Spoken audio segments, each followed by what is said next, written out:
This news update is brought to you by the Bahuti Ministry of State, Department of Communications. UN Human Rights Commissioner Navi Pillay speaks on the 4th of February 2011. Over the past 2 days, we have learned of other extremely disturbing developments, including physical assaults on and intimidation and arbitrary detention of dozens of journalists in what is clearly a blatant attempt to stifle news of what is going on in Egypt. All journalists and all human rights defenders who were arrested for practicing their professions must be released immediately and unconditionally. The authorities must order their security and intelligence forces to cease this extreme harassment at once.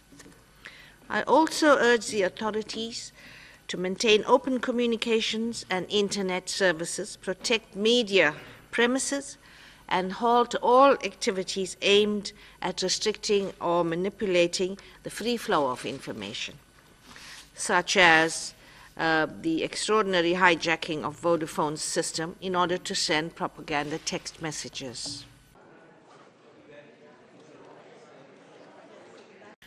I strongly condemn the attacks and arbitrary detention of journalists, their treatment by security agents and military checkpoints. This behavior is outrageous and illegal. The role of the media is vital, and the authorities must facilitate their work and take concrete actions to prevent further assaults against them, and above all, remove all impediments for the free flow of information. And so I also listened with great surprise the Vice President attributing blame to the international media. It was clear to all of us that we would have not had such excellent exposure to what's happening while it's happening had it not been for the international media. And so really a very strong call from me for respect for the media and that they be allowed to continue to function freely. Thank you.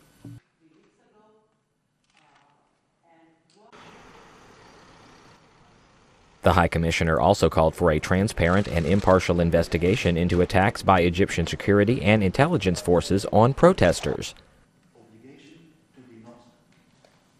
There must be an investigation into whether this violence was planned, and if so, by whom.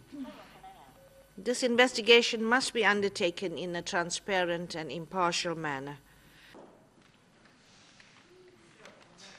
Egypt must implement its international human rights obligations and prevent further violence. Protesters must be properly protected, including from each other. The security and intelligence forces must be held accountable. Change is coming to Egypt, as it came to Tunisia, but the violence and bloodshed must stop now. All journalists and all human rights defenders who were arrested for practicing their professions must be released immediately and unconditionally. The authorities must order their security and intelligence forces to cease this extreme harassment at once. And provide more flexibility for the President. The IMF has said it's willing to offer economic advice and assist Egypt if necessary. That in Egypt, as in other countries, there has been this issue of high unemployment, especially amongst the youth, and it will be important for the government, whichever government it may be, to focus on that challenge and also on the need for inclusive and broad-based growth. We have said earlier that for some time that in Egypt we've seen some impact already on fuel prices and on food prices, both of which are of course important, and especially food prices can hurt the poor and vulnerable, but those impacts will be temporary, provided that the turmoil is temporary. So I think it really depends on how things unfold.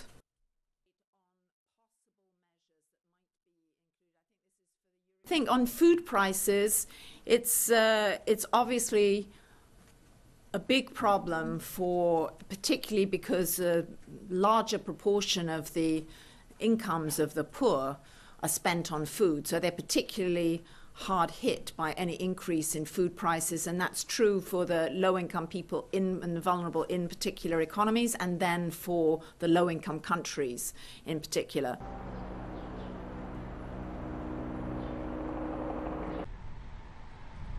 United Nations Special Representative for Children in Armed Conflict, Radhika Kumaraswamy, briefed journalists at the United Nations in New York. They will all be mandated to monitor the situation to see if there are any more children associated with the police and to take action accordingly. Where the UN has access, we feel that monitoring can be done, but there are large parts of Afghanistan where the UN does not have access. That will be more difficult. But where there is access, I think we can do a pretty good job of monitoring the situation. Yes, the access we have full access. We are seeing in the last 6 months or so a decline of both the killing and maiming of children due to both terrorist and government attacks, and also some of the other issues related to security.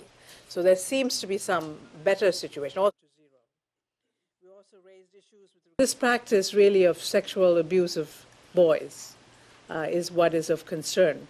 And why we're worried is some of the military commanders and some of the warlords it's sort of considered a sense of power and strength, how many you have, and parade, etc. So this practice is something that concerns us. Now, what is interesting is that all the moral voices of Afghanistan are totally against this practice. The government is against the practice. The ulema actually mentioned it to me, and they're against the practice. The Taliban are even against the practice. And, of course, civil society and the media are against the practice. So everybody's against this practice, but it continues with impunity. The Afghan government signed an agreement with the UN to stop the recruitment of minors into security forces and to fight other abuses of children. The pact was signed by Afghan's Foreign Minister Zalmay Rasool and Representative Kumaraswamy. In April of 2010, the Afghan National Police was cited in the Secretary General's report on children and armed conflict for the recruitment and use of children in its ranks. World food prices surged to a new historic peak in January for the 7th consecutive month, according to the FAO Food Price Index, a commodity basket that regularly tracks monthly changes in global food prices. The index averaged 231 points in January and was up 3.4% from December of 2010. This is the highest level, both in real and nominal terms, since FAO started measuring food prices in 1990. Prices of all measured commodity groups are registering strong gains in January, except for meat, which remained unchanged. FAO emphasized that the food price index has been revised, largely reflecting adjustments to its meat price index. The revision, which is retroactive, has produced new figures for all the indices, but the overall trends measured since 1990 remain unchanged.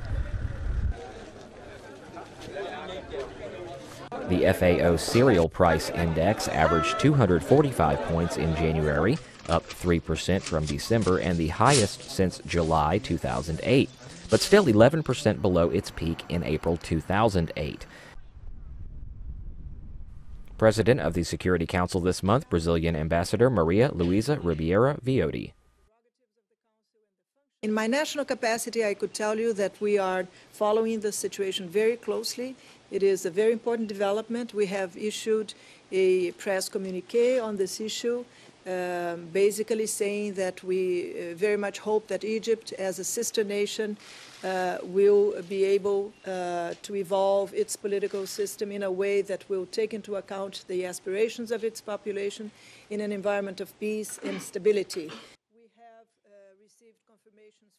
On the issue of Tunisia and Egypt, it's really a situation that is evolving very fast, and I think that the members of the Council are all following it very closely, but there hasn't been a collective decision about the Council taking up this issue so far.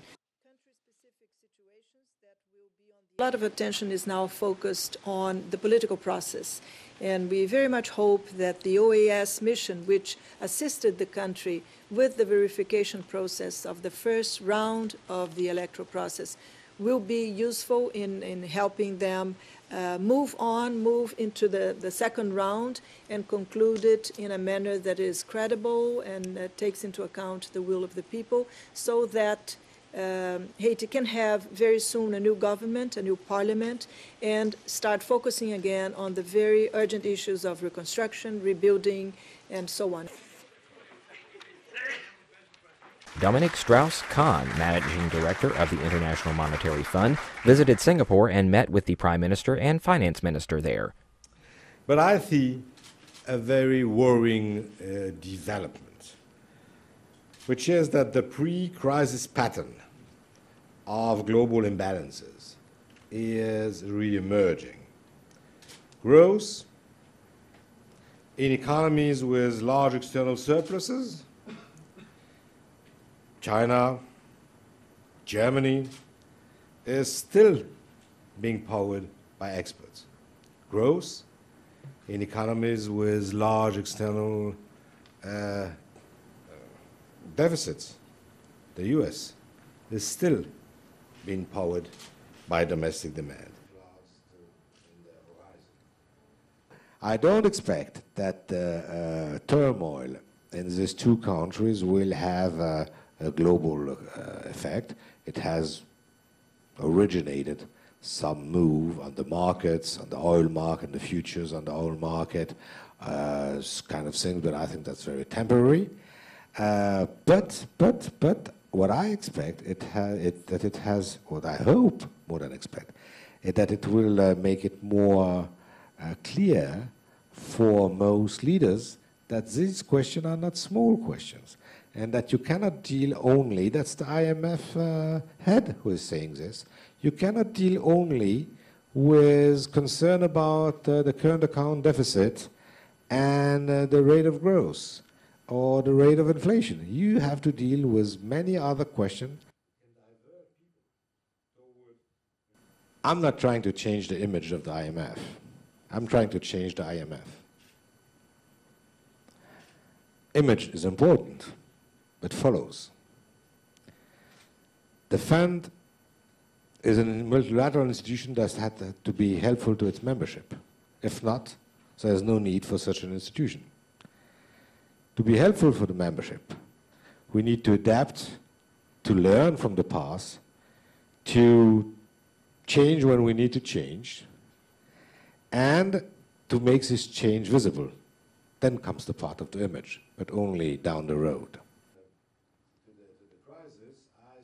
Forests cover a third of the planet's landmass and provide over 1.5 billion people with a livelihood. The United Nations Food and Agriculture Organization, FAO, partnered with the Philippines government to promote ANR, Assisted Natural Regeneration, as a way of regenerating the forests. The ANR technique is simple and, above all, cost-effective. When a small tree is located, a ring is weeded around it, and the surrounding grass is pressed down. Finally, nearby grass is cut away so sunlight can penetrate the area and the tree can grow quickly. As people begin to understand the fragility of our natural systems, they are flocking to see forests. This means sources of income along with increased possibility for ecotourism.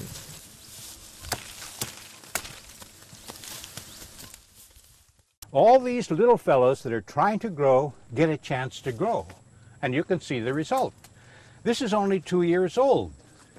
And how many species have you got here? All native species.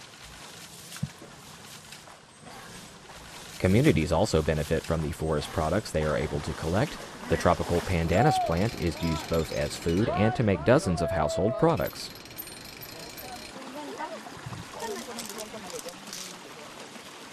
Local women use it to make baskets, now on sale throughout the Philippines. It's an important source of income, and it's directly tied to the state of the surrounding forests. Forests provide essential resources for the planet, and when they're destroyed, entire ecosystems can go into shock.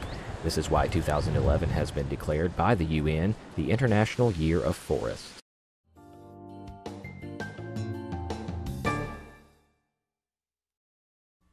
As always, visit us online at bahudi.net for updates and more.